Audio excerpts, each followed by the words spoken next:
বাংলাদেশের জনগণ কয়েকটা জিনিস খুব ভালো বোঝে। নেতা বোঝে, দল বোঝে, রাজাকার বোঝে, নন রাজাকার বোঝে, মুক্তিযুদ্ধের পক্ষের লোক বোঝে, মুক্তিযুদ্ধের বিপক্ষের লোক বোঝে।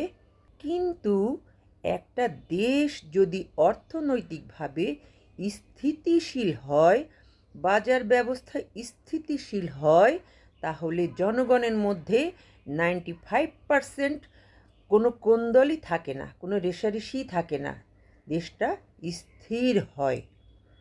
এটাই তো আপনারা বুঝলেন না।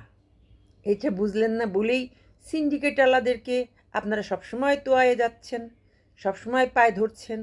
কারা দেশ গড়তে পারে, কারা সিন্ডিকেট গড়তে পারে, কারা বারবার দেশটাকে ধ্বংস করছে, অর্থনীতিকে ধ্বংস করছে, আপনারা তো বুঝেনই না।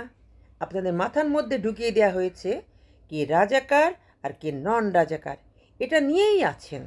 দেশ গড়বেন কীভাবে? ভালো হয়ে যান। নিজের ভালো সকলেই বোঝে। স্বৈরাচারীরা স্বৈরাচারীদের ভালো বোঝে, আপনারা আপনাদের ভালো বুঝতে শিখুন।